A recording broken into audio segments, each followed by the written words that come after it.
Isang malakas na busina ng sasakyan ang biglang pumutol sa payapang hapon sa mansyon ng mga Reyes. Kumawala ang tibok ng puso ni Elias, isang malamig na takot ang gumapang sa kanyang dibdib. Bakit? Bakit niya naramdaman iyon, gayong nasa loob lang siya ng tila ginintuang kulungan na itinayo ni Aling Elena para sa kanya? Nanginginig ang kanyang kamay habang maingat niyang iniabot kay Aling Elena ang tasa ng paborito nitong chamomile. Nakaupo ang ginang sa balkonahe, nakatanaw sa malawak na hardin na napupuno ng sari-saring bulaklak. Ang kanyang mga mata, bagaman may marka na ng edad at pagod, ay punong-puno ng pagmamahal tuwing tumutugon kay Ellie. Maraming salamat, anak, malumanay na sabi ni Aling Elena, at hinawakan ang kamay niya. Kahit kailan, ikaw lang ang nakapagbibigay sa akin ng kapayapaan sa loob ng bahay na ito. Ngumiti si Ellie, ngunit hindi umabot sa kanyang mga mata ang ngiti. Isang taon na siyang naninirahan sa piling ni Aling Elena simula nang makuha siya nito mula sa isang ampunan o sa kung saan man ito nagpapakahirap sa buhay. Bata pa lamang siya, alam na niya ang ibig sabihin ng kawalan ng pamilya, ng gutom, ng pangamba sa bawat araw. Ngunit, ang ginang, na matagal nang nalulungkot dahil sa kawalan ng anak, ang kumuha sa kanya, nagbigay ng tirahan, pagkain, at higit sa lahat, pagmamahal. Aling Elena. Siya ang sentro ng mundo ni Ellie. Siya ang naging katuwang niya sa lahat ng bagay, sa kanyang pag-aaral, sa kanyang mga pangarap. Sa bawat gabi, madalas na ikinukwento ng ginang ang kanyang matinding pagkalungkot sa paglipas ng panahon ng walang sariling anak na tatawag sa kanyang ina. Nararamdaman ni Ellie ang bigat ng bawat salita, at sumusumpa siya sa sarili na kailanman ay hindi niya pababayaan ang ginang. Huwag kang mag-alala, Aling Elena, sabi ni Ellie, bago pa man niya makontrol ang kanyang sarili. Hindi kita iiwan. Alam ko, anak. Alam ko, sagot ni Aling Elena, at hinaplos ang kanyang buhok. Kaya nga, ikaw ang tanging kaligayahan ko ngayon. Ngunit, ang mapayapang sandali ay muling pinutol ng malakas na tunog ng makina ng sasakyan. Isang itim na rayo ang huminto sa mismong harap ng mansyon. Lumabas ang driver at agad na binuksan ang pinto sa likuran. Lumabas ang isang lalaki. Matangkad, nakasuot ng mamahaling suit at may tikas ng isang taong sanay sa karangyaan. Ang kanyang buhok ay maayos na nakasuklay, at ang kanyang mga mata ay matalim, mayroong kakaibang lamig na bumalot sa buong paligid. Marcus, bulong ni Aling Elena, at tumayo siya, gulat at may bahid ng takot sa kanyang mukha. Si Marcus. Ang anak na iniulat na nawawala, matagal nang nasa ibang bansa. Ngayon, narito na siya. Hindi nakasagot si Ellie. Napatayo siya, at naramdaman niya ang unti-unting pagtigas ng kanyang katawan. Tila may kumukurot sa kanyang dibdib, isang pakiramdam na dati-rati hindi niya pa naranasan. Naglakad si Marcus palapit sa kanila, ang kanyang mga mata ay direktang nakatutok kay Ellie, na tila sinusuri ang bawat bahagi ng kanyang pagkatao. May kakaibang kislap sa mga mata nito, isang kislap na hindi mo mabibigyan ng pangalan, ngunit ramdam mong puno ng pagdududa at paghamak. Mama, sabi ni Marcus, at binalingan si Aling Elena, may bahid ng lamig ang kanyang tinig. Hindi ko akalain na makakahanap ka ng katuwang sa bahay na ito habang wala ako. Ang salitang katuwang ni ay binigkas ni Marcus na tila isang insulto at tumama ng diretsyo sa puso ni Ellie. Hinawakan ni Aling Elena ang kamay ni Ellie na tila pinagtatanggol siya. Marcus, huwag kang ganyan. Si Ellie ay tulad ko ng anak. Isang mapait na ngiti ang sumilay sa labi ni Marcus. Talaga, Mama? Parang hindi mo naman nabanggit sa akin na bigla kang nagkaroon ng ampon habang nagpapakahirap ako sa ibang bansa. Hindi sumagot si Aling Elena. Ngunit nakita ni Ellie ang sakit sa kanyang mga mata. Naramdaman niya ang bigat ng tensyon sa pagitan ng mag-ina at sa pagitan niya at ni Marcus. Ellie, tawag ni Marcus at lumapit sa kanya, isang malakas na amoy ng mamahaling pabango ang bumalot sa hangin. Ikaw siguro ang prinsipe sa bahay na ito ngayon, ano? Bumalik ang lahat ng takot na naramdaman ni Ellie noong siya ay nasa lansangan. Ang bawat salita ni Marcus ay parang patalim na tumatagos sa kanyang dibdib. Gusto niyang sumagot, gusto niyang ipagtanggol ang sarili, ngunit parang nabara ang kanyang lalamunan. Marcus, tama na, mariing sabi ni Aling Elena at humarap sa kanyang anak. Bumalik ka lang, pero bakit parang galit ka sa lahat? Galit, tumawa si Marcus, ngunit walang saya sa kanyang tawa. Hindi ako galit, Mama. Nagtataka lang ako. Bakit biglang may iba nang sumasakop sa pwesto ko? Ramdam ni Ellie ang galit sa mga salita ni Marcus. Alam niyang hindi lang pwesto ang pinag-uusapan nito, kundi ang lugar niya sa puso ni Aling Elena. Marcos, please in. Sabi ni Aling Elena, halos nagmamakaawa. Ngunit, hindi pinansin ni Marcos si Aling Elena. Ang kanyang mga mata ay muling bumalik kay Ellie, matalim at puno ng banta. Isang malamig na simoy ng hangin ang humaplos sa mukha ni Ellie, at napako ang kanyang tingin sa mga mata ni Marcos. Naramdaman niya ang isang pamilyar na kaba, ang parehong kaba na naramdaman niya noong siya ay nag-iisa sa lansangan. Ngayon, sa loob ng ginintuang kulungan na ito, ang kaba na iyon ay mas masidhi. Naglakad papalapit si Marcos at bahagyang yumuko para magkapantay ang kanilang mga mata. Ang kanyang boses ay bumaba, halos bumulong, ngunit puno ng panganib. Hindi ka kabilang dito, Ellie, mariing sabi ni Marcos, at ang kanyang mga mata ay nagbabaga. At sisiguraduhin kong malalaman mo yan. Nabalot ng isang nakakapanindig balahibong katahimikan ang mansyon matapos ang pagdating ni Marcos. Ang bawat sulok ay tila may pinid na lihim. Naramdaman ni Ellie ang bigat ng tingin ni Marcos sa kanya sa hapagkainan. Hindi kumakain si Marcos, nakatitig lang sa kanya, na tila naghihintay ng pagkakataon. Si Aling Elena naman ay tahimik, halatang nahihirapan sa sitwasyon.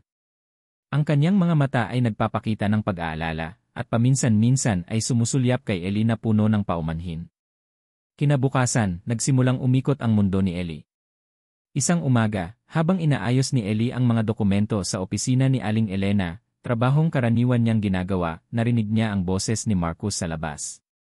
Nagmamadali siyang lumapit sa pintuan, at narinig niya ang usapan sa pagitan ni Marcos at ng isang taong may formal na boses. Atty. Lopez, ani Marcos. Salamat at narito ka. Kailangan nating ayusin ang mga papeles ng mana. Ayokong magkaroon ng problema pagdating ng panahon. Huwag kang mag-alala, iho, sagot ng boses na tila si Atty. Salvador Lopez. Sisiguraduhin kong magiging malinaw ang lahat. At tungkol sa ampon ng ginang, madali lang yan ayusin. Ang mahalaga, ang tunay na tagapagmana ang magmamana. Kumuyom ang kamao ni Ellie. Tunay na tagapagmana. Ramdam niya ang pag-init ng kanyang mga mata. Masakit. Masakit isipin na sa kabila ng lahat ng kanyang pagsisikap, itinuturing pa rin siyang iampon na walang karapatan. Pagkalipas ng ilang araw, nagsimulang mangyari ang mga aksidente. Isang umaga, habang inihahanda ni Ellie ang almusal, narinig niya ang malakas na sigaw ni Marcos mula sa kusina. Pagpasok niya, nakita niya ang Marcos na hawak ang basag na mamahaling plato, at ang kanyang mukha ay puno ng galit. Ellie, ano ba yan? Bakit mo iniwan ang plato na ito sa gilid ng mesa?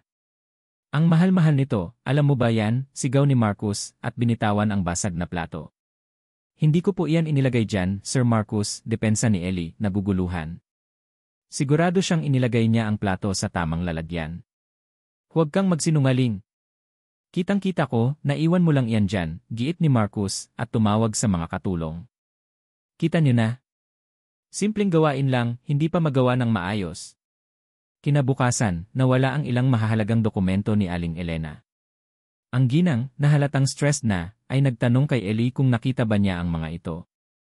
Hindi nag-atubili si Marcos na sabihin, baka si Ellie lang ang nakakita niyan, masya lang naman ang laging nasa opisina mo, di ba? May lason sa tinig ni Marcos. Nakikita ni Ellie ang pagdududa sa mga mata ni Aling Elena, bagaman pilit itong pinipigilan. Isang hapon, nakita ni Ellie si Atty. Lopez na nakaupo sa sala, kausap si Aling Elena. Huminto siya sa paglalakad, at pilit na pinakiramdaman ang kanilang usapan. Ginang Reyes, naiintindihan ko po ang inyong pagmamahal kay Ellie, sabi ni Atty. Lopez, ang kanyang boses ay malambing ngunit may bahid ng pagbabanta. Ngunit, bilang inyong abogado at matagal ng kaibigan ng pamilya, tungkulin kong ipaalam sa inyo ang mga posibleng problema. Sa mata ng batas, si Marcos ang lehitimong anak at tagapagmana. Ang biglang paglitaw ni Ellie ay maaaring magdulot ng komplikasyon, lalo na sa reputasyon ng pamilya at sa ari-arian. Narinig ni Ellie ang pagbuntong hininga ni Aling Elena. Alam ko, Salvador. Pero paano ko naman magagawa yon kay Ellie? Siya ang nagbigay sa akin ng liwanag sa loob ng isang taon. Siya ang tumayong anak ko. Walang masama sa pagmamahal, ginang, sagot ni Atty. Lopez. Ngunit ang mundo ay puno ng mapagsamantala. Hindi natin masisiguro ang intensyon ng bawat isa. kailangan nating maging maingat. Ang pagpapakita ng labis na pagmamahal sa isang ampon ay maaaring bigyan ng ibang interpretasyon ng lipunan at ng mga kamag-anak. Baka paghinalaan na may tinatago kayong iba. Kumuyong muli ang kamao ni Ellie. Mapagsamantala. Iyon ba ang tingin nila sa kanya? Sinubukan niyang lapitan si Aling Elena ng gabing iyon. Gusto niyang ipaliwanag, gusto niyang iparamdam na hindi siya mapagsamantala, na mahal niya ito ng buong puso. Aling Elena, sabi niya at umupo sa tabi nito sa silid-aklatan. May problema po ba? Tumingin si Aling Elena sa kanya at nakita ni Ellie ang matinding pagod sa kanyang mukha. Wala, Ellie. Huwag kang mag-alala. Pero parang nag-aalala po kayo, giit ni Ellie. Sinisikap ko po namang maging maayos ang lahat. Alam kong narito si Marcus at naiintindihan ko na kailangan niyo siyang makasama. Pero, kailangan niyo bang alisin ako? Nagulat si Aling Elena sa kanyang tanong. Nag-alinlangan siya at pagkatapos ay umiling. Hindi, Ellie. Hindi ganoon. Nag-iisip lang ako ng paraan kung paano magiging mapayapa ang lahat. Ang mga salita ni Aling Elena ay hindi nakapagbigay ng kapanatagan kay Ellie. Alam niya, nararamdaman niya na mayroon itong itinatago. Kinabukasan, habang naglalakad si Ellie sa pasilyo patungo sa kusina, narinig niya ang boses ni Marcus na nagbubulungan sa cellphone. Napahinto siya at nagtago sa likod ng malaking vase. Attorney Lopez, mahina ngunit malinaw na sabi ni Marcus. Sinisigurado kong ang ginang ay naiipit sa gitna. Ang susunod nating gagawin ay ilabas ang mga lihim na iyan sa publiko. Para wala na siyang kawala. At para malaman niya na ako lang ang kailangan niya. Pagkatapos niyan, madali na lang nating mawawala si Ellie. Sa ganitong paraan, wala nang poprotekta sa kanya. Nanindig ang balahibo ni Ellie. Mga lihim. Mawawala si Ellie. Nararamdaman niya ang malamig na pawis na lumalamig sa kanyang noo. Ang kanyang puso ay kumalabog ng malakas sa kanyang dibdib. Isang malaking pagkabigla ang bumalot sa kanya. Hindi ito aksidente. Ito ay isang plano. At siya ang target. Narinig niya ang pagtunog ng heels papalapit sa kanyang likuran. Bago pa man siya makakilos, naramdaman niya ang kamay ni Aling Elena sa kanyang balikat. Ellie, malumanay ngunit may bahid ng sakit ang tinig ni Aling Elena. Ellie, kailangan nating mag-usap.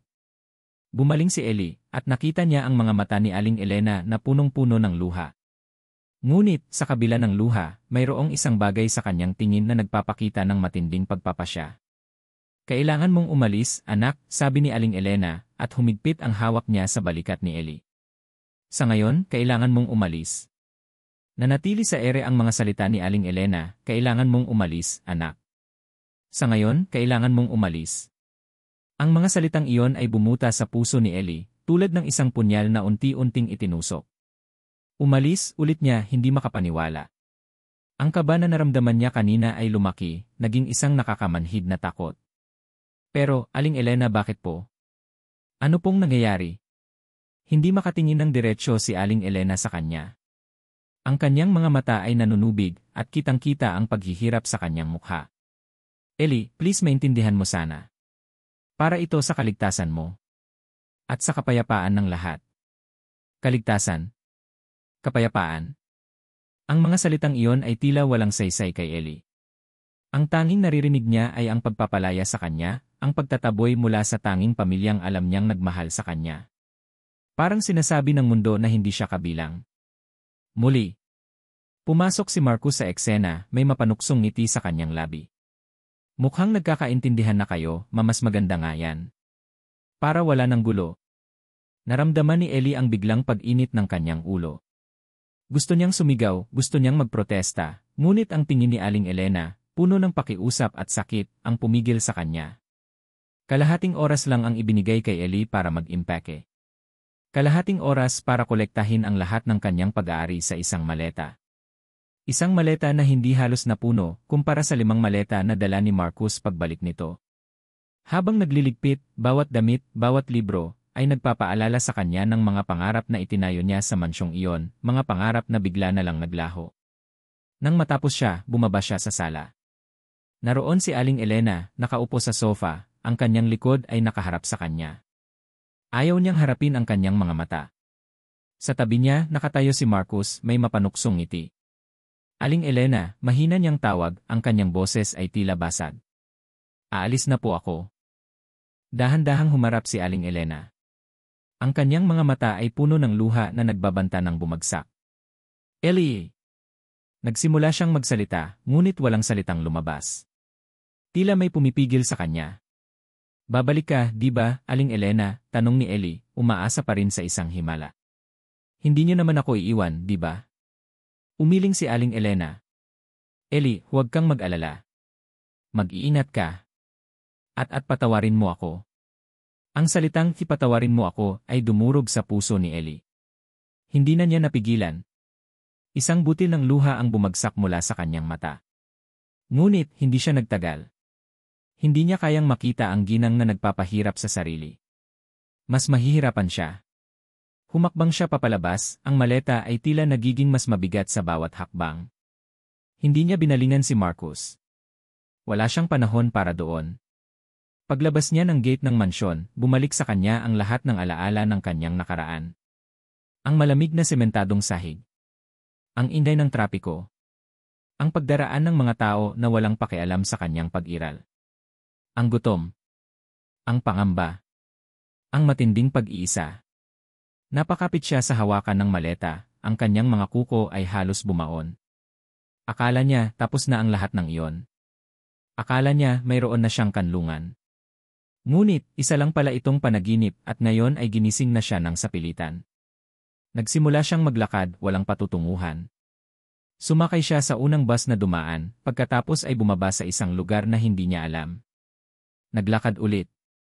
Naligaw siya sa mga kalsada ng Tagaytay, ang malamig na simoy ng hangin ay hindi nakapagpawi sa init ng kanyang damdamin. Ang kanyang tiyan ay kumulo sa gutom, ngunit wala siyang gana. Wala siyang pera na sapat para makakain ng maayos. Ang tanging pera na nasa kanya ay ang kaunting naipon niya mula sa mga bigay ni Aling Elena na inilaan niya sana para sa isang sorpresa. Ngayon, iyon na lang ang hawak niya. Umupo siya sa isang bangko sa gilid ng kalsada, malapit sa isang maliit na parke.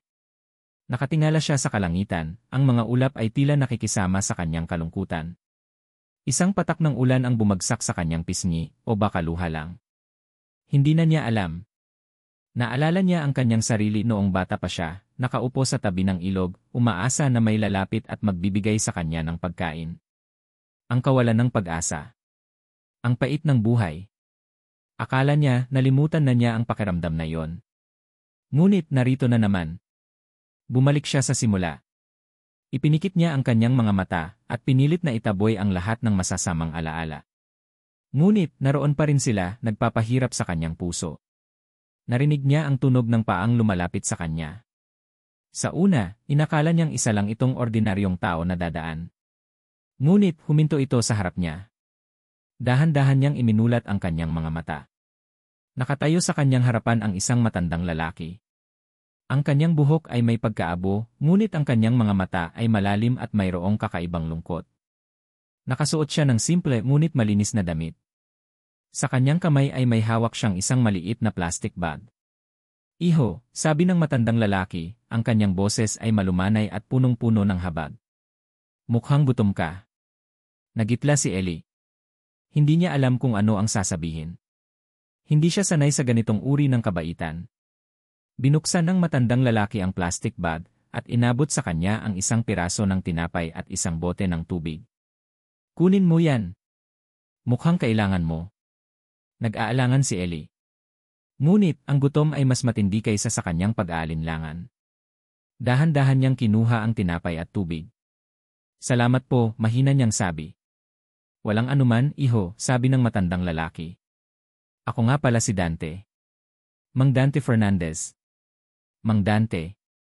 Ang pangalan ay tila may kakaibang tunog sa pandinig ni Ellie. Ellie po, sagot niya at kumain ng tinapay. Ang bawat kagat ay tila nagbibigay ng bagong lakas. Umupo si Mang Dante sa tabi niya, hindi nagsasalita. Nagbigay siya ng espasyo. Pagkatapos niyang kumain, humarap si Ellie kay Mang Dante. Bakit po niyo po ako tinutulungan? Tanong niya, nagtataka. Ngumiti si Mang Dante, isang malungkot na ngiti. Nakikita ko ang sarili ko sa iyo, iho. Ang pagkaligaw. Ang paghahanap ng lugar. Nagsimula si Mang Dante na magkwento, ang kanyang boses ay malumanay. Nagkwento siya tungkol sa kanyang pagiging pintor at kung paano siya nakarating sa Tagaytay. Ang kanyang mga mata ay naging malungkot nang magkwento siya tungkol sa isang malaking pagmamahalan na hindi natuloy at isang anak na hindi niya nakilala. Naramdaman ni Ellie ang isang kakaibang koneksyon kay Mang Dante. Tila ba mayroong isang hindi nakikitang hibla na nag-ugnay sa kanila. May maliit akong studio dito sa malapit, sabi ni Mang Dante. Hindi naman marangya pero may bubong at pagkain.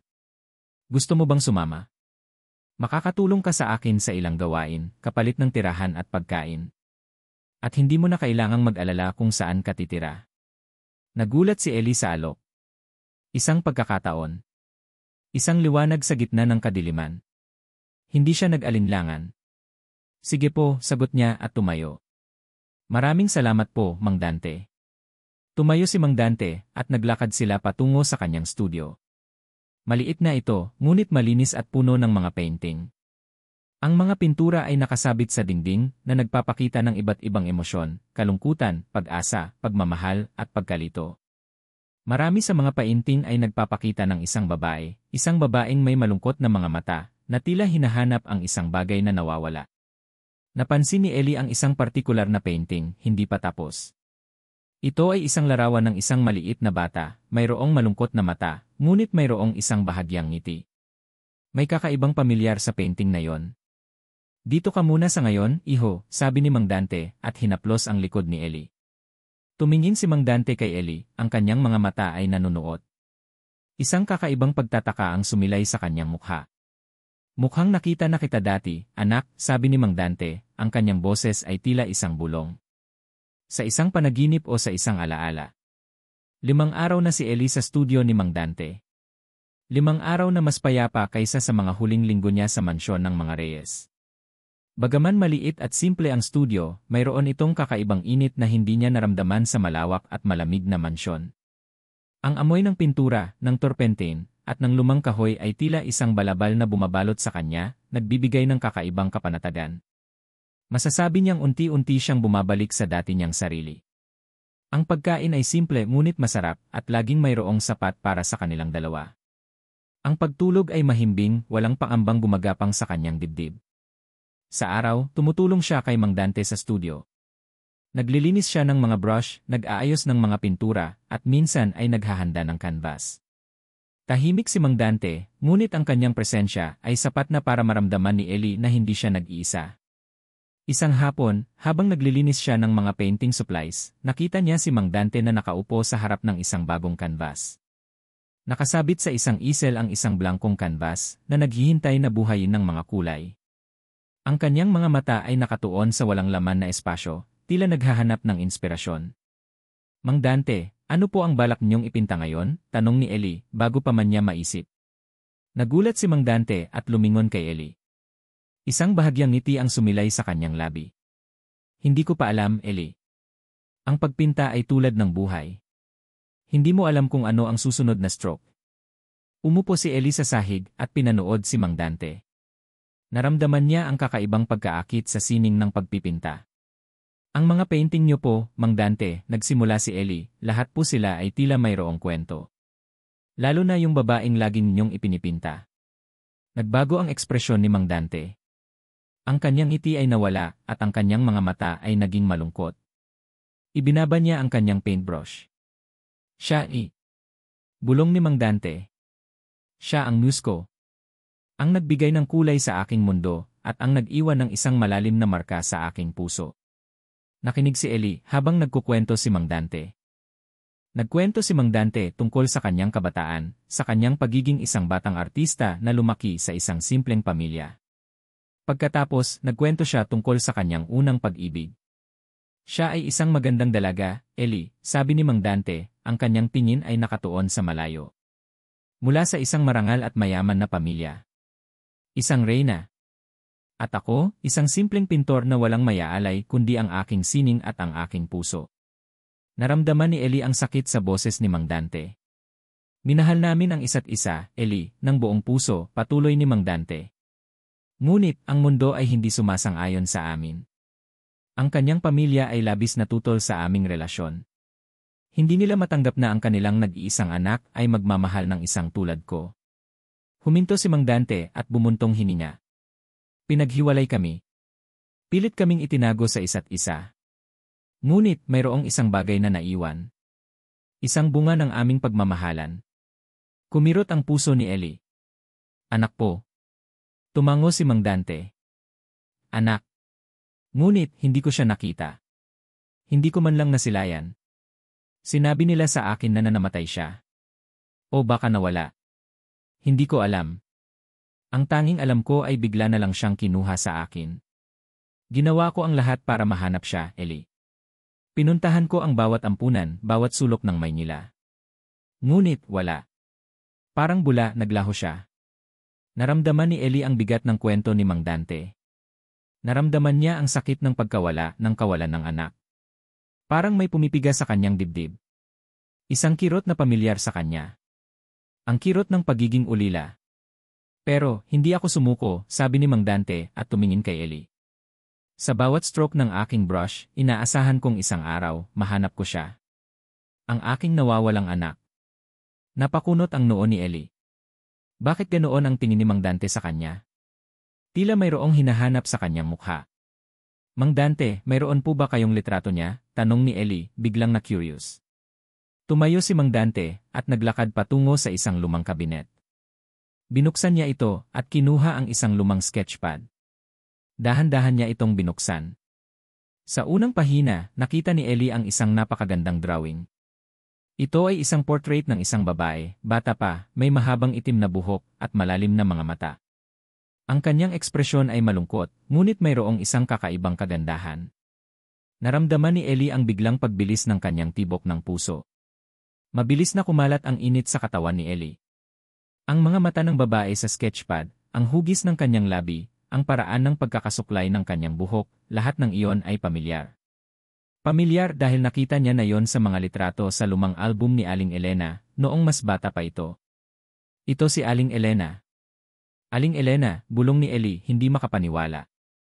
Tumayo siya at lumapit sa sketchpad. Si Aling Elena po ito, Mang Dante. Bahagyang nanginig ang kamay ni Mang Dante. Ang kanyang mga mata, na kanina ay punong-puno ng nostalgia, ay biglang nagbago.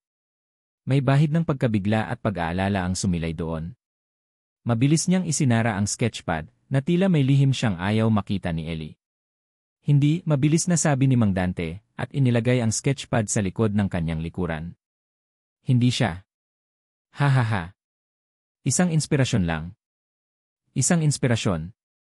Ngunit, nakita ni Ellie ang pag-aalinlangan sa mga mata ni Mang Dante. Kitang-kita niya ang panginginig ng kanyang kamay. Hindi niya naniwala. Masyadong malinaw ang pagkakapareho. Pero, kamukha po niya talaga si Aling Elena, giit ni Ellie, naguguluhan. Ano ang koneksyon? Bakit itinago ni Mang Dante? Isang bahagyang buntong hininga ang kumawala kay Mang Dante. Maraming tao ang magkakamukha, Ellie. Huwag mo nang pansinin yan. Nagpatuloy si Mang Dante sa paglilinis ng mga brush, ngunit ramdam ni Ellie ang kakaibang tensyon sa pagitan nila. Mayroon talagang lihim. At ang lihim na iyon ay konektado kay Aling Elena at sa kanyang nakaraang pag-ibig. Mang Dante, sabi ni Ellie, matapos ang ilang minuto ng katahimikan. Kung sakaling buhay ang anak ninyo, paano niyo siya malalaman? Napahinto si Mang Dante sa kanyang ginagawa. Tumahimik siya ng ilang sandali, at tila malalim ang iniisip. Mayroon akong huling bagay na ibinigay sa kanyang ina bago siya mawala. Isang maliit na laruang gawa sa kahoy. Isang manika. Napakunot ang noo ni Ellie. Isang manika. Gawa ko yon, Ellie, patuloy ni Mang Dante, ang kanyang tinig ay malungkot. Pinlano kong ibigay yon sa kanya sa unang kaarawan niya. Ngunit, hindi na nangyari. Nagsimulang kumalabog ang puso ni Ellie. Isang manika gawa sa kahoy. Biglang naalala ni Ellie. Mayroon siyang ganoong manika. Ito ang tanging bagay na kasama niya mula pa noong sanggol siya, ang tanging alaala niya sa kanyang nakaraan bago siya napadpad sa lansangan. Ito ang tanging bagay na pinakaiingatan niya sa kanyang maliit na bag na ngayon ay nasa maleta niya sa studio. Ang bawat ampon ay mayroong numero pero siya mayroon siyang manika. Hindi niya alam kung sino ang nagbigay o kung kanino galing. Ang tanging alam niya, ito ang pinakamahalagang bagay sa kanyang buhay. Tumayo siya at nagmadali papunta sa kanyang maleta. Binuksan niya ito at kinapa ang maliit na bulsa sa loob. Doon niya naramdaman ang matigas na hugis ng kahoy. Kinuha niya ito. Isang maliit na manika, gawa sa kahoy, may maliliit na detalye, at mayroong bahagyang batik ng kalumaan. Inabot niya ito kay Mang Dante. Mang Dante, sabi ni Ellie, ang kanyang boses ay tila isang bulong. Ito po ba? Nakuha ni Mang Dante ang manika. Ang kanyang mga mata ay nanlaki. Nanginginig ang kanyang kamay habang maingat niyang hinawakan ang manika. Ang manika, bulong ni Mang Dante, at tiningnan ang manika, pagkatapos ay tumingin kay Ellie. Sa'yo ito. Tumango si Ellie, ang kanyang puso ay kumalabog sa kaba. Opo. Ito po ang tanging bagay na kasama ko simula pa noong bata ako. Hinawakan ni Mang Dante ang manika, at pagkatapos ay maingat na sinuri ang likuran nito. Doon, nakaukit ang inisyal. AAE. Dante Fernandez. Napahinto ang paghinga ni Mang Dante. Ang kanyang mga mata ay nanlaki at unti-unting napuno ng luha. Ibinalik niya ang tingin kay Ellie, isang kakaibang halo ng pagkabigla, pag-asa, at sakit ang sumilay sa kanyang mukha. Anak, bulong ni Mang Dante. Hindi ito isang tanong, kundi isang pagkilala. Ang kanyang kamay ay nanginginig habang dahan-dahan niyang inabot ang kamay ni Ellie, na tila sinusuri kung totoo ba ang lahat. Naging yelo ang buong mundo ni Ellie nang marinig niya ang salitang anak mula kay Mang Dante. Hindi ito isang tanong lamang. Ito ay pagkilala. Ang mga mata ni Mang Dante ay nanlaki, nangingilid ang luha, habang hawak pa rin ang munting manikang kahoy. Hindi makagalaw si Ellie. Ang kanyang puso ay kumalabog ng malakas sa kanyang dibdib, na tila gustong kumawala. Mang Dante, ano po ang ibig ninyong sabihin? Ellie, anak ko, bulong ni Mang Dante, at unti-unting lumapit kay Ellie. Ang kanyang kamay ay nanginginig habang hinawakan ang mukha ni Ellie. Sinuri niya ang bawat detalye, ang hugis ng mata, ang ilong, ang labi. Ikaw ang anak ko. Ikaw ang hinahanap ko. Hindi makapaniwala si Ellie. Ito ang sagot sa lahat ng kanyang mga tanong. Ang taong ito na kinuha siya mula sa lansangan, na nagbigay sa kanya ng kanlungan, ay ang kanyang ama. Isang kakaibang emosyon ang bumalot sa kanya, gulat, saya, sakit, at kalituhan. Pero paano po, tanong ni Ellie, ang kanyang boses ay nanginginig. Akala ko po ay namatay na ang anak nyo. Umiling si Mang Dante, at tumulo ang luha sa kanyang pisngi. Ang akala ko rin, anak. Ngunit, hindi ako sumuko. Nakita kita sa ampunan. Noon, hindi ko alam kung paano ka napunta doon. Ang tanging alam ko, may koneksyon tayo. At ngayon alam ko na. Niyakap ni Mang Dante si Ellie ng mahigpit, ang kanyang katawan ay nanginginig sa matinding emosyon. Niyakap din siya ni Ellie pabalik, ang mga luha ay unti-unting bumagsak mula sa kanyang mga mata. Sa unang pagkakataon sa kanyang buhay, naramdaman niya ang init ng isang amang nagmamahal. Habang nagyakapan sila, muling naalala ni Ellie ang sketchpad. Ang babaeng nasa drawing. Si Aling Elena. Mang Dante, sabi ni Ellie matapos ang ilang minuto. Ang babae po sa sketchpad, si Aling Elena po talaga yon, di ba? Napabitaw si Mang Dante sa pagkakayakap. Ang kanyang mga mata ay nanlaki muli, at tila may takot na sumilay doon. Tiningnan niya si Ellie, pagkatapos ay ang manikang hawak niya. Ellie, ang bagay na ito, hindi ito nagkamali, sabi ni Mang Dante, ang kanyang tinig ay malumanay ngunit puno ng pighati. Ang inisyal na Lee ay akin. Ngunit, ang manikang ito, ibinigay ko ito sa iyong ina bago siya mawala. Sa iyong ina na si Elena. Nagulantang si Ellie. Kung si Mang Dante ang kanyang ama, at si Aling Elena ang kanyang ina, ibig sabihin, hindi lang siya, ampon, na binyayaan. Siya ang anak ng 2 taong nagmahalan, at ipinagkaitan ng pagmamahalan ng mundo. At ang babaeng nagpalaya sa kanya ay ang kanyang ina. Ang mga salita ni Mang Dante ay nagdulot ng mas malaking katanungan kay Ellie. Isang malaking gulo sa kanyang isip. Samantala, sa mansyon ng mga Reyes. Nabalot ng tensyon ang mansyon ni Aling Elena. Ang pagkawala ni Ellie ay tila nagbigay ng mas malaking espasyo kay Marcus at Atty. Salvador Lopez para maghari. Nakaupo si Atty. Lopez sa hapagkainan, habang si Marcus naman ay nakatayo sa tabi ni Aling Elena, na tila nagbabantay. Ginang Reyes, sabi ni Atty. Lopez, ang kanyang boses ay parang honey ngunit may lason. Ang ating plano ay nagpapatuloy. Ang mga balita tungkol sa inyong iampon ay hindi gaanong naging issue. Ngayon, ang kailangan nating gawin ay ang susunod na hakbang. Ang pagbebenta ng ilang ari-arian. Para maiwasan ang anumang issue sa buwis at iba pang legal na komplikasyon. Tumingin si Aling Elena kay Atty. Lopez, ang kanyang mga mata ay nanlalamig. Alam niyang ito ay isang kasinungalingan. Alam niyang ang tanging layunin ni Lopez ay makuha ang kanyang mga ari-arian. Salvador, hindi ko iyan gagawin, mariing sabi ni Aling Elena. Alam kong may iba kang intensyon. Napangisi si Atty. Lopez. Ginang Reyes, hindi ko intensyon na saktan kayo. Nais ko lang ay protektahan kayo. Malaking gulo ang maaaring maidulot kung lumabas sa publiko ang inyong nakaraan. Lalo na ang tungkol sa bagay na yon. Ang inyong pagiging ina sa edad na yon. Hindi iyan maganda sa reputasyon ng mga Reyes. At syempre, ang tungkol sa pagkakaroon ng anak sa labas. Naramdaman ni Aling Elena ang biglang paglamig ng kanyang dugo. Walang anumang bagay na ilalabas. Walang sinuman ang makakaalam. Talaga po ba? Tanong ni Atty. Lopez at kumuha ng isang folder mula sa kanyang briefcase. Binuksan niya ito at ipinakita kay Aling Elena ang ilang lumang dokumento. Mga litrato. Mga pahayag ng saksi. At isang birth certificate. Ginang Reyes, ang mga ito ay sapat na para sirain ang inyong buong pamilya. Lahat ng karangyaan nyo, lahat ng reputasyon nyo ay maglalaho na parang bula. Nanginginig ang kamay ni Aling Elena. Ang kanyang mukha ay naging putlang-putla. Ang mga dokumento ay nagpapakita ng kanyang nakaraan, ang kanyang lihim, ang kanyang pinakamatinding takot. Ang pagkakakilanlan ng ina ni Ellie bago pa man niya ito ampunin. Ang birth certificate ni Ellie. Marcus, sabi ni Atty. Lopez, at tiningnan si Marcus na nakatayo lang. Siguraduhin mo na ang ginang ay susunod sa ating mga plano. Para sa kapakanan ng pamilya Reyes. Tiningnan ni Marcus ang kanyang ina. Ang kanyang mga mata ay malamig, walang emosyon. Mama, mas maganda kung susundin mo na lang ang payo ni Atty. Lopez. Para sa ating lahat. Ramdam ni Aling Elena ang pagkadurog ng kanyang puso.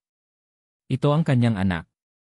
Ang anak na kanyang ipinaglaban, ang anak na kanyang inalagaan.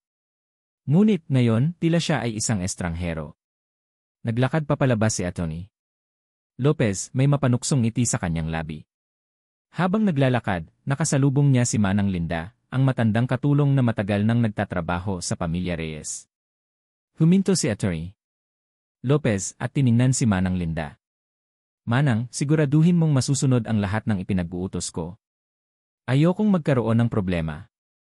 Nanginginig si Manang Linda. Alam niyang may masamang nangyayari. Alam niyang may lihim na malalim na konektado sa pamilya Reyes. At ang lihim na iyon ay may kaugnayan sa nakaraan ni Aling Elena. Bumalik sa studio ni Mang Dante. Nagkwento si Mang Dante kay Ellie tungkol sa kanyang paghahanap. Kung paano siya naniwala na namatay ang kanyang anak. Kung paano niya nakita ang isang bata na may kakaibang pakiramdam sa isang ampunan at kinailangang iligtas ang batang iyon. Kung paano niya inakala na ang batang iyon ay anak niya sa ibang babae at hindi niya alam na ito ay ang kanyang anak kay Elena. Hindi ko alam kung paano ka napunta doon, Ellie, sabi ni Mang Dante, ang kanyang boses ay puno ng sakit. Ang tanging alam ko, kailangan kitang iligtas. Kaya't pinlano ko ang lahat. Ang pagpapakita mo kay Elena akala ko, ito ang tanging paraan para magkaroon ka ng magandang buhay. Nagulo ang isip ni Ellie. Ang lahat ay tila isang malaking palaisipan na unti-unting nabubuo. Siya. Si Aling Elena. Si Mang Dante. Ang manika. Ang mga lihim. Biglang pumasok sa isip ni Ellie ang pag-uusap ni Marcus at Atty. Lopez. Ang mga lihim na kailangan nilang ilabas para sirain si Aling Elena. Ang mga lihim na yon ba ay tungkol sa kanya? Tungkol sa kanyang tunay na pagkatao? Napaisip si Ellie. Kung ang Atty. Lopez ay may hawak na birth certificate niya at alam niya ang tungkol sa nakaraan ni Elena, ibig sabihin may alam si Manang Linda. Siya ang matagal ng kasama ni Elena. Mang Dante, sabi ni Ellie, ang kanyang mga mata ay nanlalamig. Kailangan nating bumalik sa mansyon. Kailangan nating kausapin si Manang Linda. May alam siya. Hindi na nag-aksaya pa ng oras si Ellie. Ang bawat segundo ay tila isang nakababagabag na huni sa kanyang isipan. Ang ideya na ang pinakamalaking lihim ng pamilya Reyes ay konektado sa kanya, at si Manang Linda ang susi, ay nagbigay sa kanya ng kakaibang lakas. Sige, Ellie, sabi ni Mang Dante, ang kanyang boses ay malungkot ngunit may pagpapasya. Sabihin mo kung saan. Sumakay sila sa isang lumang jeep papunta sa mansyon ng mga Reyes. Sa bawat kanto, bawat pamilyar na daan, kumukulo ang dugo ni Ellie. Ang galit sa ginawa ni Marcus at Anthony Lopez, ang sakit na dulot ng pagpapalaya sa kanya, at ang matinding pagkalito sa biglaang paglitaw ni Mang Dante bilang kanyang ama. Ngayon, idinagdag pa rito ang posibilidad na si Aling Elena, ang babaeng minahal niya ng sobra, ay may mas malalim na koneksyon sa kanya. Nang makarating sila sa tapat ng gate ng mansyon, huminto sila. Ang mansyon ay tahimik, ngunit ramdam ni Ellie ang bigat ng mga lihim na nakapaloob dito. Paano tayo makakapasok? Tanong ni Mang Dante. Kilala ko si Manang Linda, sagot ni Ellie. Sana ay nandoon siya. Maingat silang naglakad sa likod ng mansyon, sa service entrance. Doon nila nakita si Manang Linda, nagdidilig ng mga halaman. Ang kanyang likod ay nakaharap sa kanila, ngunit halata ang pagiging balisa sa kanyang bawat galaw. Manang Linda, tawag ni Ellie, mahina. Nagulat si Manang Linda. Napabitaw siya sa host at humarap sa kanila. Ang kanyang mga mata ay nanlaki nang makita si Ellie at Mang Dante. Ellie! Mang Dante, bulong ni Manang Linda, at tiningnan ang paligid, tila nag-aalala na may makakarinig. Anong ginagawa niyo dito? Delikado. Manang Linda, kailangan po namin kayong makausap, sabi ni Ellie, ang kanyang boses ay puno ng pakiusap. Tungkol sa nakaraan ni Aling Elena. Tungkol sa akin. Tumahimik si Manang Linda. Ang kanyang mga mata ay puno ng takot. Hindi ko pwedeng sabihin ipinangako ko Manang Linda, nakita ko po ang sketchpad ni Mang Dante. Nakita ko po ang larawan ni Aling Elena noong bata pa siya. At alam ko po ang tungkol sa manikang kahoy. Si Mang Dante po ang tatay ko, paliwanag ni Ellie, nagmamadali. At ngayon, Attorney Lopez at Marcus ay pinipilit si Aling Elena na ibenta ang lahat. Sigurado po ako na ang lahat ng ito ay konektado. Narinig ko po silang nag-uusap tungkol sa lihim na kayang sumira kay Aling Elena. Napabuntong hininga si Manang Linda. Tiningnan niya si Mang Dante na ang mukha ay puno ng paghati. Pagkatapos, tiningnan niya si Ellie, ang kanyang mga mata ay nanunubig. Halika kayo sa lumang silid-imbakan, bulong ni Manang Linda. Hindi tayo maririnig doon. Pumasok sila sa isang maliit, madilim na silid na puno ng lumang gamit. Umupo si Manang Linda sa isang lumang kahon at tumingin kay Ellie at Mang Dante. Hindi ko akalain na darating ang araw na ito, sabi ni Manang Linda, ang kanyang boses ay tila isang malalim na bulong. Ang lihim na ito matagal ko nang dala. Para protektahan si Ginang Elena. Manang, ano po ang totoo? Tanong ni Ellie, ang kanyang puso ay kumalabog ng malakas. Nagsimulang magkwento si Manang Linda. Noong kabataan ni Ginang Elena, nagmahalan sila ni Dante. Si Mang Dante. Alam ko ang lahat. Ang kanilang pag-ibig ay malalim, tunay. Ngunit, ang pamilya ni Ginang Elena ay tutol.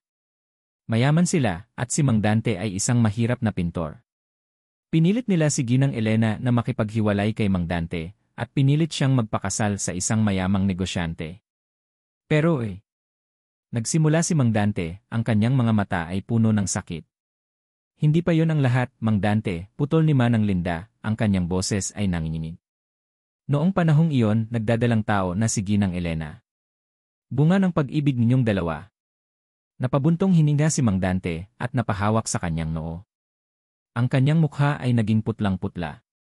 Nang ipanganak ni Ginang Elena ang sanggol, patuloy ni Manang Linda, ang kanyang tinig ay halos hindi na marinig, pinilit siya ng kanyang pamilya na ipamigay ang bata. Sinabi nila na kung hindi niya gagawin iyon, sisirain nila ang buhay niya at ang buhay ng bata. Dinala nila ang sanggol sa isang ampunan, malayo, para walang makahanap. At para hindi na lumabas ang kahihiyan. Nanlamig ang buong katawan ni Ellie. Ang ampunan. Ang manika. Ang kwento ni Mang Dante. Nag-ugnay ang lahat. At ang sanggol na yon, Mang Dante, sabi ni Manang Linda, at tumingin kay Ellie, ang kanyang mga mata ay nanunubig, ang sanggol na yon ay si Ellie. Isang malakas na hampas ang naramdaman ni Ellie sa kanyang dibdib. Ang kanyang mundo ay gumuho. Siya ang anak ni Aling Elena. Ang anak na iniwan. Ang anak na ipinagkanulo. Tumingin si Ellie kay Mang Dante, nagulat na gulat, ang kanyang mukha ay puno ng sakit at pagkabigla. Ellie anak ko, bulong ni Mang Dante, hindi makapaniwala. Ikaw ang anak namin ni Elena. Nagsimulang umikot ang mundo ni Ellie. Ang lahat ng pagmamahal na naramdaman niya para kay Aling Elena ay biglang napalitan ng pait. Ang babaeng itinuring niyang anghel, ang babaeng kumuha sa kanya mula sa lansangan, ay ang kanyang ina. Ang inang nag-iwan sa kanya. Ang inang piniling protektahan ang kanyang reputasyon kaysa sa kanyang sariling anak. Ang pagtataksil na yon ay mas masakit kaysa sa pagpapalaya sa kanya ni Marcus. Hindi. Bulong ni Ellie at umiling. Hindi totoo yan. Anak, totoo, sabi ni Mang Dante at sinubukang hawakan ang kamay ni Ellie. Ikaw ang hinanap ko sa buong buhay ko. Ikaw ang anak ko at anak ni Elena. Ngunit, hindi na nakinig si Ellie. Ang lahat ay tila isang malaking kasinungalingan. Ang lahat ng pagmamahal na ibinigay ni Aling Elena sa kanya ay naging isang malaking panlilinlang. Ang lahat ng sinabi niyang hindi ka iiwan ay tila walang saysay. Naramdaman niya ang matinding galit. Galit kay Aling Elena. Galit sa sarili. Galit sa mundo. Tumayo si Ellie, ang kanyang mga mata ay punong-puno ng sakit at galit. Hinarap niya si Mang Dante at Manang Linda na parehong gulat na gulat sa kanyang reaksyon. Hindi ako maniniwala, sigaw ni Ellie, ang kanyang boses ay basag. Hindi ako anak ng isang inang nag-iwan sa kanyang sariling dugo para lang protektahan ang kanyang pangalan. Sa isang iglap tumakbo si Ellie.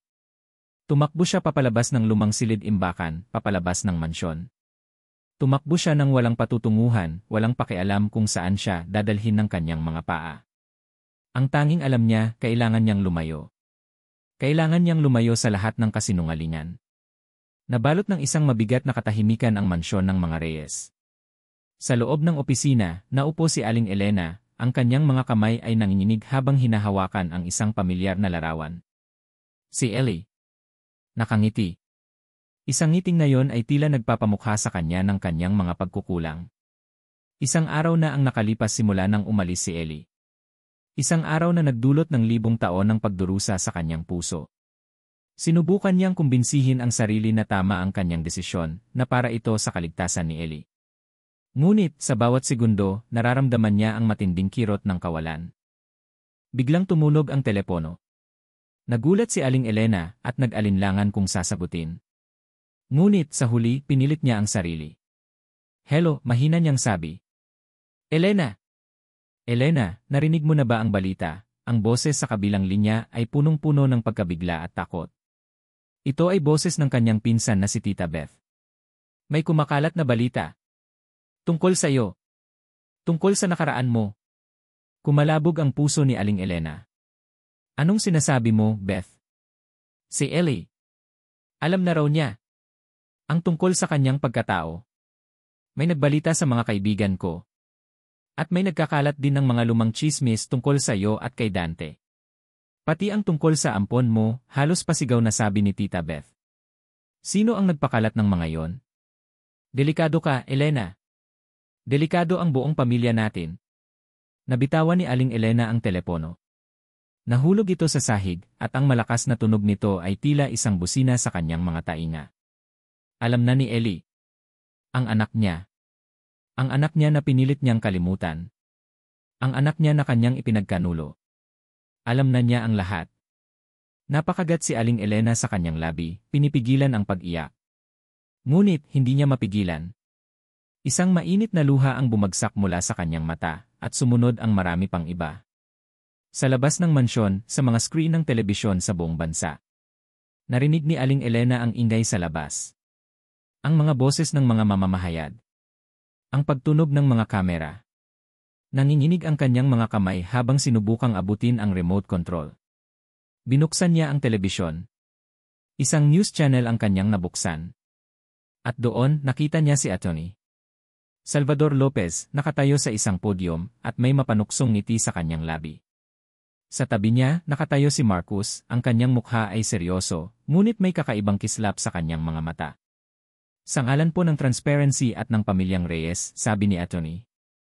Lopez, ang kanyang boses ay malakas at malinaw, nais po naming ibunyag ang ilang mahahalagang impormasyon na may kinalaman sa estado ng ari-arian ng Ginang Elena Reyes. Naramdaman ni Aling Elena ang pag-init ng kanyang ulo. Ito na. Ito na ang plano ni Lopez. May mga malaking utang po ang pamilya Reyes, patuloy ni Atty. Lopez at nagpakita ng ilang dokumento. At upang masiguro ang kapakanan ng pamilya, partikular na ng nag-iisang lehitimong tagapagmana, si Ginoong Marcos Reyes, kinakailangan pong ilabas ang mga impormasyong ito. Kasabay ng pagpapakita ng mga dokumentong pinansyal, unti-unti ring lumabas ang mga eskandalo mula sa nakaraan ng pamilya Reyes. Mga lumang kaso, mga hindi malinaw na transaksyon, at maging ang mga tsismis tungkol sa mga relasyon sa labas ng kasal ng ilang miyembro ng pamilya, lahat ay ipinapalabas na tila kailangan ng mabilisang aksyon sa pinansyal upang takpan ang mga ito. Hindi direktang binanggit si Ellie, ngunit ang buong pahayag ni Lopez ay nagpapahiwatig na may bagong paglitaw na nagdudulot ng gulo sa pamilya at para bang si Ellie ang pinagmulan ng lahat ng problema. Ang mga salita niya ay maingat na pinili, ngunit ang intensyon ay malinaw, siraan si Aling Elena at gawing lehitimo ang pagbebenta ng ari-arian sa ilalim ng pagliligtas sa pamilya. Hindi. Bulong ni Aling Elena habang nakatingin sa telebisyon. Ang kanyang puso ay nadurog. Lahat ng kanyang pinaghirapan, lahat ng kanyang pinanindigan ay unti-unting ginugulo. Pinatay niya ang telebisyon at naramdaman niya ang bigat ng lahat. Ang kanyang telepono ay patuloy na tumutunog, ang mga mensahe ay sunod-sunod na dumarating. Mula sa mga kaibigan, sa mga kamag-anak, sa mga kasosyo sa negosyo. Lahat ay nagtatanong. Lahat ay nagdududa. Tiningnan niya ang buong mansyon. Ang malawak na sala, ang eleganteng dining area, ang mga mamahaling painting sa dingding. Lahat ng ito ay simbolo ng kanyang posisyon, ng kanyang kapangyarihan. Ngayon, lahat ng ito ay tila isang sumpa. Unti-unting bumalik sa kanya ang lahat ng alaala. Ang pag-ibig niya kay Dante. Ang matinding sakit ng ipanganak niya si Ellie, at ang pagpilit sa kanya na ipamigay ito. Ang bawat gabi na umiyak siya, pinanghawakan ang isang unan na tila si Ellie. Ang bawat sandali na pinangarap niyang makapiling ang kanyang anak. At pagkatapos, ang pagdating ni Ellie sa kanyang buhay.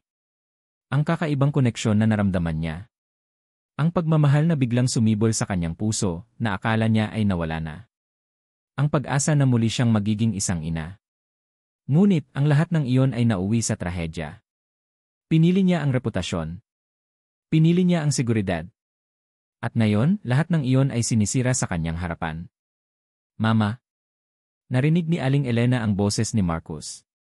Bumaling siya, at nakita ang kanyang anak na nakatayo sa pintuan, may baso ng tubig sa kamay. Uminom ka muna, ma, sabi ni Marcos, at lumapit sa kanya. Ang kanyang tinig ay malumanay, ngunit walang bahid ng pagmamahal. Tila ba isang artista na ginagampanan ang kanyang papel. Kinuha ni Aling Elena ang baso. Ang kanyang kamay ay nanginginig. Atty. Lopez ay may magandang plano, ma, sabi ni Marcos, at umupo sa harap niya. Para ito sa atin. Kailangan lang nating sundin ang kanyang mga sinasabi. Kailangan nating ayusin ang gulo na ito. At ang tanging paraan ay ang gawin ang lahat ng kanyang ipinapayo. Tiningnan ni Aling Elena ang kanyang anak. Ang anak na kanyang inalagaan. Ang anak na kanyang ipinaglaban. At ngayon, siya ang tila nagtutulak sa kanya sa bangin. Napakasimple lang naman, ma, patuloy ni Marcos, isang ngiti ang sumilay sa kanyang labi. Pirmahan mo lang ang mga papeles. At magiging maayos ang lahat. Makokontrol natin ang lahat. Naramdaman ni Aling Elena ang matinding pagkadurog ng kanyang puso. Ito na. Ito na ang kanyang katapusan. Ang lahat ng kanyang pinaniniwalaan, ang lahat ng kanyang ipinaglaban, ay nawawala na. Ang tanging nalalabi ay ang sakit at ang pagsisisi. Napabagsak si Aling Elena sa sahig. Ang baso ng tubig ay nabasag sa kanyang tabi, ang tubig ay kumalat sa sahig. Ang kanyang mga kamay ay napakapit sa kanyang dibdib, na tila pinipigilan ang matinding sakit. Ang kanyang mga mata ay nakatuon sa isang tumpok ng mga pahayagan sa gilid ng mesa. Ang malalaking headline ay nakasulat sa itim na letra, at ang kanyang pangalan ay nandoon.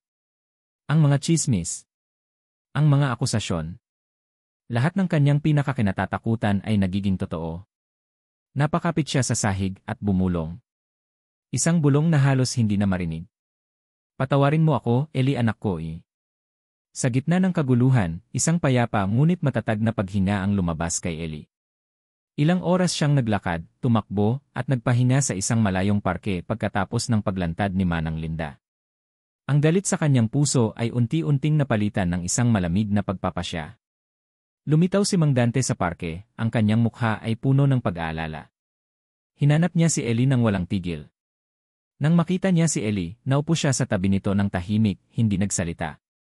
Binigyan niya ng espasyo ang anak para sa kanyang sariling pagproseso. Bakit? Bulong ni Ellie matapos ang matagal na katahimikan. Ang kanyang boses ay basag. Bakit po niya ako iniwan, Mang Dante? Tiningnan ni Mang Dante ang kanyang anak. Ellie, ang pagmamahal ay minsan masalimuot. Hindi ko sinasabing tama ang ginawa niya, ngunit mayroong mga sitwasyon na nagtutulak sa isang tao na gumawa ng mga desisyon na hindi nila gusto. Pinipilit siya. At sa huli nagtatago sa sakit. Hindi sumagot si Ellie. Hindi pa rin niya lubos na matanggap ang lahat. Ngunit, ang tingin ni Mang Dante, puno ng pag-unawa at pagmamahal, ay tila nagpapakalma sa kanya. Narinig ko ang balita, anak, sabi ni Mang Dante. Sinusubukan ni Atty. Lopez na si Rain si Elena. Hindi lang ang ari-arian niya, pati na rin ang kanyang reputasyon. Narinig kong nagtago siya. Hindi ko kayang hayaan siyang masaktan. Sa kabila ng lahat, siya ang ina mo. At siya ang babaeng minahal ko. Napatingin si Ellie sa malayo. Ang kanyang puso ay naghahati. Ang sakit ng pag-iwan ay malalim. Ngunit, naalala niya ang mga araw na inalagaan siya ni Aling Elena, ang mga araw na pinaniwala niya si Ellie na siya ang kanyang anak. Ang pagmamahal na yon ay totoo. At ngayon, si Aling Elena ay nasa bingit ng pagbagsak. Kailangan nating gawin ang isang bagay, Mang Dante, sabi ni Ellie, matapos ang ilang sandali. Ang kanyang tinig ay matatag. Para kay Aling Elena. Kailangan nating pigilan si Atty. Lopez. Bumalik sila sa studio ni Mang Dante. Doon, plinano nila ang kanilang susunod na hakbang. Ang mga dokumento, Ellie, sabi ni Mang Dante. Si Atty. Lopez ay abogado ng pamilya Reyes sa loob ng mahabang panahon. Alam niya ang lahat ng lihim. Sigurado akong mayroon siyang kopya ng lahat ng transaksyon, lalo na ang mga peke, sa kanyang opisina. At si Marcus, dagdag ni Ellie. Ginamit lang siya ni Atty. Lopez. Sigurado akong may pag-aalinlangan na siya ngayon. Nagpasya silang magsimula sa opisina ni Atty. Lopez. Kailangan nila ng ebidensya. Samantala, sa opisina ni Atty. Salvador Lopez sa Maynila. Tahimik na nakaupo si Marcus sa gilid ng mesa, naghihintay kay Atty. Lopez. Narinig niya ang boses ni Lopez mula sa loob ng opisina, kausap sa telepono. Ang plano ay nagpapatuloy, sabi ni Atty. Lopez. Sa oras na mapirmahan niya ang mga papeles, lahat ay magiging atin. Ang mansyon, ang mga lupa, ang lahat ng investment. Ang matandang babae na yon ay wala nang magagawa. Sa huli, siya mismo ang maglalagay sa sarili niya sa bilangguan sa pamamagitan ng pagpirma sa mga peke kong dokumento. Nanlaki ang mga mata ni Marcus. Bilangguan? Narinig niya ang pagtawa ni Atty. Lopez. At tungkol naman sa anak-anakan niya, hahaha, madali lang siyang mawawala. Walang matitira para patunayan ang anumang bagay. Ang tanging tagapagmana ay ikaw, Marcus, ngunit sa huli, ako ang may kontrol. Naramdaman ni Marcus ang biglang paglamig ng kanyang dugo. Nagalit siya kay Ellie. Nais niyang mawala si Ellie. Ngunit, hindi niya inasahan na ganito kalalim ang plano ni Lopez. Nais lang niya ang posisyon. Nais lang niya ang pagmamahal ng kanyang ina. Hindi niya inasahan na mawawasak ang buong pamilya. Isang matinding pagsisisi ang bumalot sa kanya. Ginamit lang siya. Ginawa siyang tanga. Siya ang magiging susi sa pagbagsak ng kanyang ina. Nang lumabas si Atty. Lopez, umalis siya agad na tila may importanteng pulong. Naiwan si Marcus sa opisina. Ang kanyang isip ay nagkakagulo. Bumalik si Marcus sa isip niya ang mga sinabi ni Ellie, na sinabi ni Aling Elena, na sinabi ni Manang Linda. Ang lahat ng pagtataksil na ginawa niya. Lumakad si Marcus papunta sa mesa ni Atty. Lopez. Nanginginig ang kanyang mga kamay habang binubuksan ang drawer. Nakita niya ang isang folder na may label na Reyes. At doon, nakita niya ang lahat.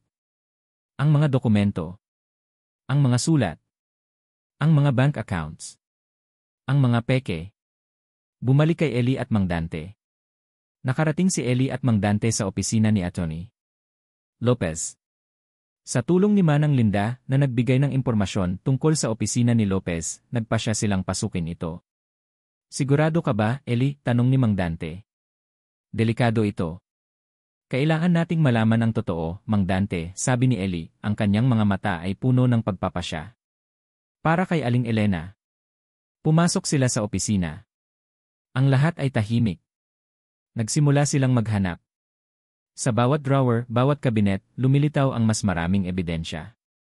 Tingnan mo ito, Ellie, sabi ni Mang Dante at hinawakan ang isang folder.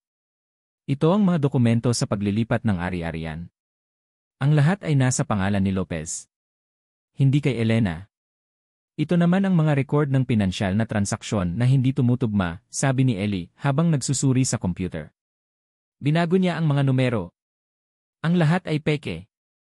Biglang narinig nila ang tunog ng pintuan na bumukas. Pareho silang nagulat. Huwag kayong kikilos, sabi ng boses. Napalingon sila. Nakatayo sa pintuan si Marcus. Ngunit iba ang kanyang tingin. Wala na ang lamig. Ang kanyang mga mata ay puno ng pagdududa, ngunit mayroon ding bahid ng awa. Anong ginagawa niyo dito? Tanong ni Marcus, ang kanyang boses ay tila pagod. Marcus, sabi ni Ellie, nagtataka. Ikaw. Narinig ko ang lahat, sabi ni Marcus. Ang plano ni Atty. Lopez. Ang tungkol sa pagkakakulong kay Mama. Ang tungkol sa pagkuha ng lahat. Isang folder ang hawak ni Marcus. Ibinigay niya ito kay Ellie. Narito ang lahat ng ebidensya, sabi ni Marcus, ang kanyang boses ay nanginginig. Ang lahat ng kasinungalingan ni Atty. Lopez. Ang lahat ng peke niyang dokumento. Nagulat si Ellie. Hindi niya inakala na tutulungan sila ni Marcus. Kailangan nating lumabas dito, ngayon, sabi ni Marcus. Babalik si Atty. Lopez. Nagsimula silang magmadali, kinokolekta ang lahat ng ebidensya. Ang paghahanap ay nagtagumpay. Ngunit, bago pa man sila makalabas ng pintuan, bumukas ito. Nakita nila si Atty. Lopez nakatayo sa pintuan. Ang kanyang mga mata ay nanlalamig at isang nakakatakot na ngiti ang sumilay sa kanyang labi. Napakasama ng kapalaran nyo, di ba? Sabi ni Atty. Lopez, ang kanyang boses ay puno ng put. Ngayon, tuluyan na kayong mawawala sa akin. Nanginginig ang mga kamay ni Aling Elena habang naglalakad siya sa pasilyo ng korte. Bawat hakbang ay tila isang malaking pasanin.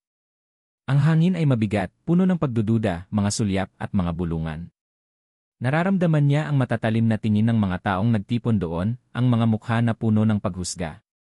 Ang bawat pahayagan ay may malalaking headline tungkol sa eskandalo ng pamilya Reyes, at ang kanyang pangalan ay nandoon, tila isang mansa. Sa kanyang tabi, walang Marcus. Walang tanging pamilyang makakapitan. Si Manang Linda lang ang kasama niya, ang matandang katulong na tapat sa kanya. Ang kanyang puso ay kumalabog ng malakas sa kanyang dibdib. Akala niya masasanay na siya sa sakit.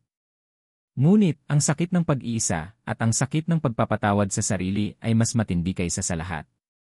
Naupo siya sa bangko ng nagtatanggol na panig, sa tabi ng isang abogadong hindi niya kilala, na inihanda para sa kanya ni Atty. Lopez. Ngunit, ang abogadong ito ay tila isang estranghero, isang propesyonal na walang pakialam sa kanyang emosyon. Pumasok si Atty. Salvador Lopez, may mapanuksong ngiti sa kanyang labi. Ang kanyang mga mata ay nagbabaga sa pagtatagumpay. Naglakad siya patungo sa podyum at nagsimulang magsalita. Ikinagagalak ko pong ibunyag sa korte na ito at sa sambayanang Pilipino ang mga katotohanan na matagal nang itinago ng pamilyang Reyes, sabi ni Atty. Lopez, ang kanyang boses ay malakas at malinaw.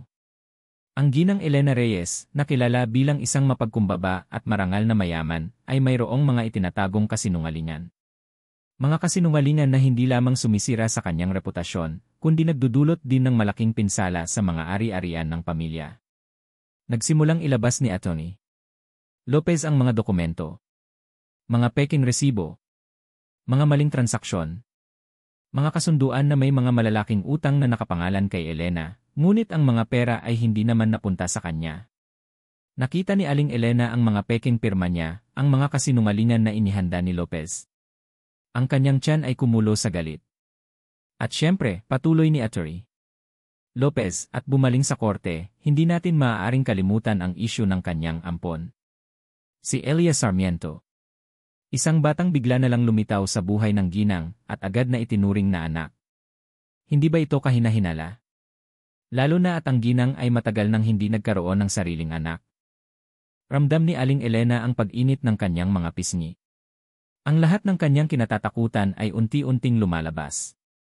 Patunay po na ang ginang ay mayroong malaking problema sa kanyang pag-isip o sadyang gumagawa ng mga aksyon na hindi makatarungan para sa kanyang pamilya, sabi ni Atty. Lopez. At para po sa kapakanan ng pamilya Reyes at ng lehitimong tagapagmana, si Ginoong Marcos Reyes, hinihiling po namin sa korte na ibigay sa kanya ang buong kontrol sa lahat ng ari-arian. Ang kanyang puso ay kumalabog ng malakas. Wala na. Tapos na ang lahat. Tatalunin siya ni Lopez. Mawawala sa kanya ang lahat. Ang lahat ng kanyang pinaghirapan, ang lahat ng kanyang ipinaglaban, ay mawawala na. Biglang bumukas ang pintuan ng korte. Pumasok si Eli. Sa kanyang tabi, si Mang Dante. At sa likod nila si Marcos. Nagulat ang lahat. Nagbulungan ang mga tao. Nagsimulang magpalakpakan ang mga kamera.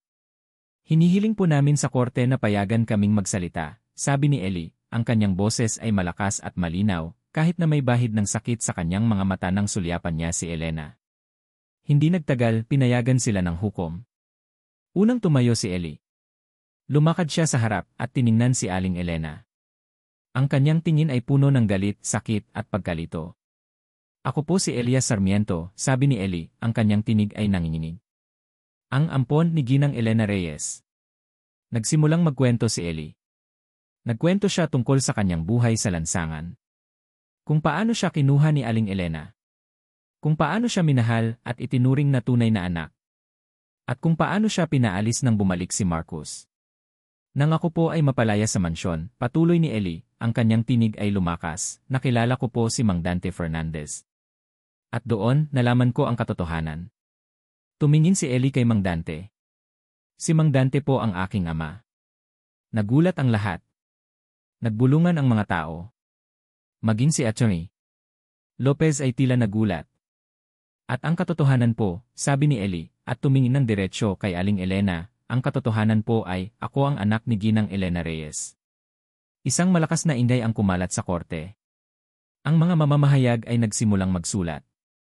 Ang mga kamera ay nagsimulang mag-flash. Nanatili si Aling Elena sa kanyang upuan, tila nabato. Ang kanyang puso ay kumalabog ng malakas. Ito na. Ito na ang lahat. Ang kanyang pinakamatinding lihim. Ang kanyang pinakamatinding kahihiyan. Tumayo si Mang Dante. Lumakad siya sa harap at tiningnan si Aling Elena. Ang kanyang tingin ay puno ng pighati at pagmamahal. Ako po si Dante Fernandez, sabi ni Mang Dante, ang kanyang boses ay malumanay ngunit malakas. Ang ama ni Elias. At ang lalaking minahal ni Elena ng buong puso. Nagsimulang magkwento si Mang Dante tungkol sa kanyang pag-ibig kay Elena. Ang kanilang masalimuot na nakaraan. Ang kanilang pagkakahiwalay. At ang matinding sakit ng ipagkaloob nila ang kanilang anak. Nahanap ko si Eli sa ampunan, patuloy ni Mang Dante. Ngunit, hindi ko alam na siya ang anak namin ni Elena. Ang tanging alam ko, kailangan ko siyang iligtas. Ngayon, lumabas na ang lahat ng katotohanan.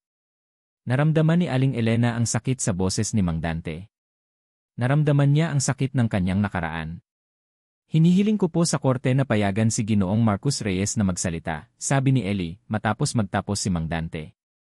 Nagulat ang lahat. Maging si Atty. Lopez ay nagulat. Tumayo si Marcos.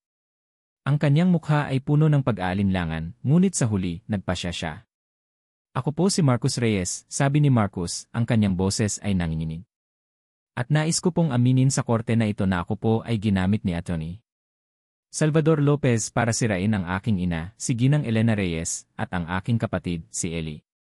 Ang lahat po ng dokumentong ipinakita niya kanina ay peke. At ang lahat ng kanyang sinasabi ay kasinungalingan. Nagulat ang lahat. Bumagsak ang mundo ni Atty. Lopez. Nagsimulang ilabas ni Marcus ang mga ebidensya. Ang mga tunay na dokumento. Ang mga sulat. Ang mga record ng tawag. Ang lahat ng nagpapatunay na si Atty. Lopez ang may gawa ng lahat ng masamang plano. Ang intensyon po ni Atty. Lopez ay kunin ang lahat ng ari-arian ni Ginang Elena Reyes, patuloy ni Marcus. At ang patayin ang reputasyon ng pamilya namin. Nanginginig ang buong katawan ni Aling Elena. Ang kanyang anak. Ang anak na nagtaksil sa kanya, ngayon ay ipinagtatanggol siya. Sa wakas, pagkatapos ng mahabang paglilitis, hiniling ng hukom kay Aling Elena na magsalita. Tumayo si Aling Elena. Ang kanyang mga mata ay puno ng luha, ngunit mayroong isang kakaibang lakas sa kanyang mga balikat. Tiningnan niya si Ellie. Ang kanyang anak. Ako po si Elena Reyes, sabi ni Aling Elena, ang kanyang boses ay nanginginig ngunit malakas. At nais ko pong aminin sa harap ng korte na ito na totoo ang lahat ng sinabi ni Ellie at Mang Dante. Nagmahalan po kami ni Dante. At nagkaroon kami ng anak. Ngunit, dahil sa takot sa lipunan, at sa pamilya ko, pinilit ko pong iwan ang aking anak. Pinilit ko pong kalimutan ang kanyang pag-iral. Naramdaman ni Aling Elena ang matinding sakit sa bawat salita. Ngunit, sa bawat salita, nararamdaman din niya ang kalayaan. Ellie, anak ko, sabi ni Aling Elena, at tumulo ang luha sa kanyang pisngi. Patawarin mo ako. Patawarin mo ako sa lahat ng sakit na naidulot ko sa iyo. Mahal kita, anak. Mahal na mahal kita. Tumingin si Aling Elena kay Mang Dante. Dante, patawarin mo ako. Patawarin mo ako sa lahat ng ating nawala. Tiningnan niya si Marcus. Marcus, salamat. Salamat at ginawa mo ang tama.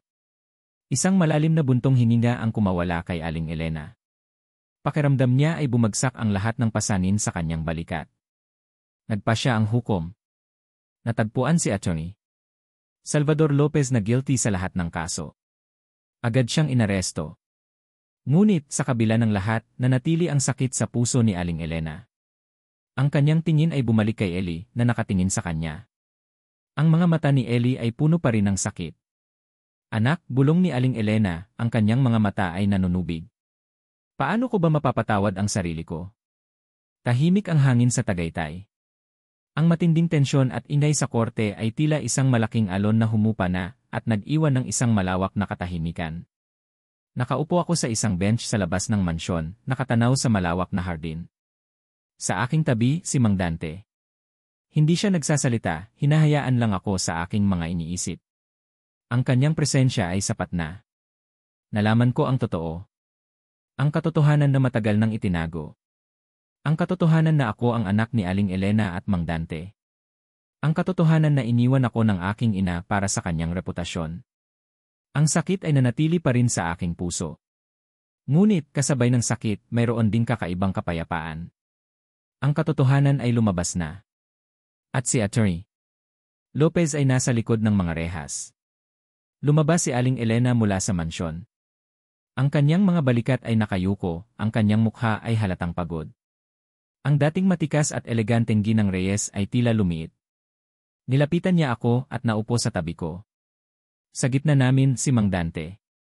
Isang kakaibang pamilya. Ellie, mahina niyang sabi, ang kanyang boses ay nanginginig. Ellie, sana mapatawad mo ako. Tiningnan ko siya. Ang kanyang mga mata ay nanunubig at nakikita ko ang matinding pagsisisi sa kanyang mukha. Naalala ko ang lahat ng kanyang ginawa para sa akin. Ang pagmamahal na ibinigay niya. Ang pag-aalaga. Totoo ang pagmamahal na yon. Hindi ito panlilin lang. Ang sakit po, sabi ko, ang aking tinig ay basag. Ang sakit po na malaman na ipinagpalit niyo ako sa inyong pangalan at sa lipunan. Tumango si Aling Elena at tumulo ang luha sa kanyang pisngi.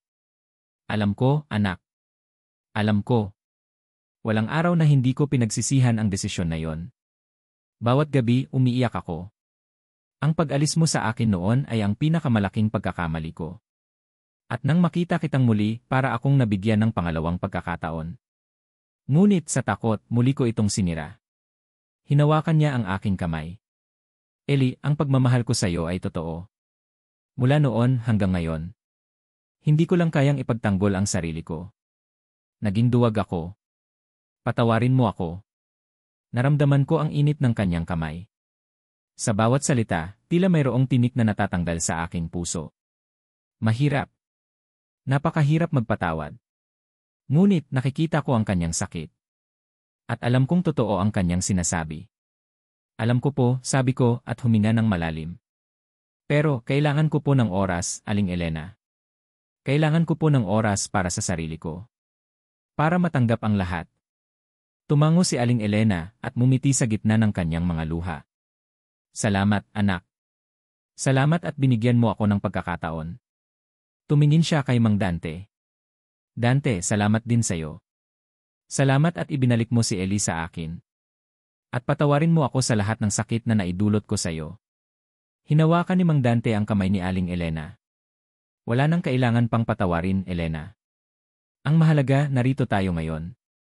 Ang anak natin. Magkasama. Isang kakaibang kapayapaan ang bumalot sa kanila. Hindi na sila magiging magkasintahan. Ang nakaraan ay mananatiling nakaraan. Ngunit, ang kanilang pagmamahal sa akin, at ang kanilang pagtanggap sa kanilang mga pagkakamali, ay sapat na para bumuo ng isang bagong uri ng pamilya. Isang pamilya na binuo ng pagpapatawad at pag-unawa. Makalipas ang isang linggo. Lumabas si Marcus mula sa mansyon, may maliit na bag sa kanyang kamay. Palabas na siya. Nasalubong ko siya sa gate. Tumayo ako sa kanyang harapan. Ang kanyang mga mata ay walang lamig, ngunit puno ng pagod. Aalis ka, tanong ko. Ellie, sagot ni Marcus. Kailangan kong umalis. Kailangan kong hanapin ang sarili ko. Naging tanga ako. Hinayaan kong gamitin ako ni Lopez. Sinaktan ko kayo ni Mama. Maraming salamat, Marcus, sabi ko. Salamat at ginawa mo ang tama sa huli. Tumingin siya sa akin, at isang bahagyang ngiti ang sumilay sa kanyang labi. Mag-iingat ka, Ellie. At si Mama. Sana maging masaya kayo. Tumalikod siya at nagsimulang maglakad papalayo. Tiningnan ko siya hanggang sa mawala siya sa paningin. Wala akong naramdamang galit. Tanging pag-unawa. Ang bawat isa sa amin ay may sariling laban. Makalipas ang ilang buwan, nagtayo kami ng isang maliit na art gallery sa Tagaytay. Hindi ito isang ordinaryong gallery. Ito ay isang lugar kung saan ang mga kabataang ulila o ang mga batang may problema ay maaaring matuto ng sining. Isang lugar kung saan sila ay maaaring makahanap ng kanilang boses, ng kanilang pangarap.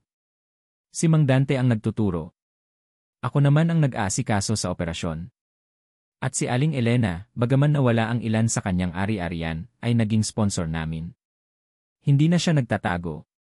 Mas malaya na siya. Mas masaya na siya. Isang hapon, habang abala ako sa pag-aayos ng mga painting, nakita ko si Aling Elena at Mang Dante na nakaupo sa gilid, nagpipinta ng isang malaking mural sa dingding. Ang mural ay puno ng kulay ng pag-asa. Nagpapakita ito ng mga bata na masaya, may mga puno, may mga bulaklak, at may araw na sumisikat. Napangiti ako. Ito ang aming pamilya. Hindi ito ang tradisyonal na pamilya na alam ng lahat. Hindi kami nakatira sa isang malaking mansyon. Ang pera ay hindi na ang pangunahing layunin. Ngunit mayroon kaming pagmamahal. Mayroon kaming pag-unawa.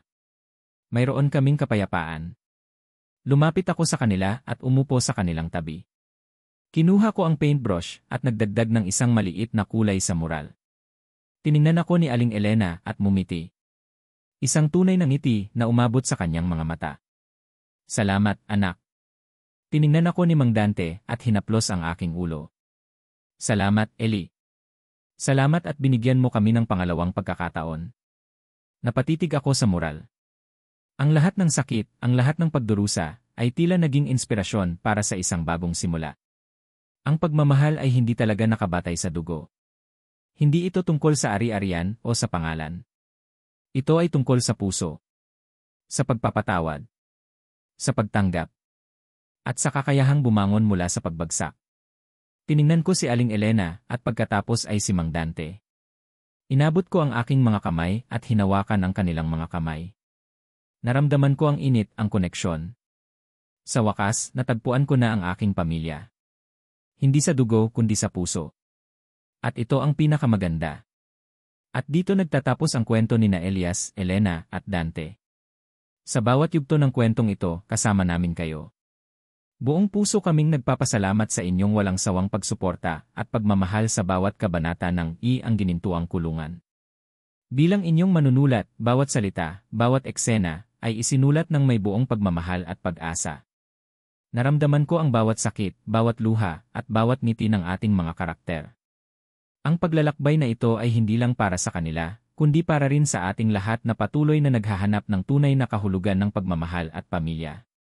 Naway nagbigay inspirasyon sa inyo ang kwento ni Ellie, Elena, at Dante, isang paalala na ang pag-ibig ay hindi lamang tungkol sa dugo o pamilya sa pangalan, kundi sa pagpapatawad, pagtanggap, at paghilom ng mga sugat ng nakaraan. Ang tunay na lakas ay nasa kakayahan nating magpatawad, lalo na sa ating sarili, at lumaban para sa tama, kahit gaano pa kahirap ang sitwasyon. May pag-asa sa bawat pagsubok, at may kalayaan sa bawat pagpapatawad. Ang pagmamahal ay may iba't ibang anyo, at sa huli, ang pagmamahal na pumipili sa iyo ang pinakamahalaga. Lubos po kaming umaasa na naantig ang inyong mga puso sa bawat kabanata. Ibahagi niyo po ang inyong mga saloobin at damdamin sa comment section. Mahalaga po ang inyong bawat komento para sa amin. Muli, maraming salamat sa pagiging bahagi ng kwentong ito. Maraming salamat at hanggang sa muli. Pag-ibig sa likod ng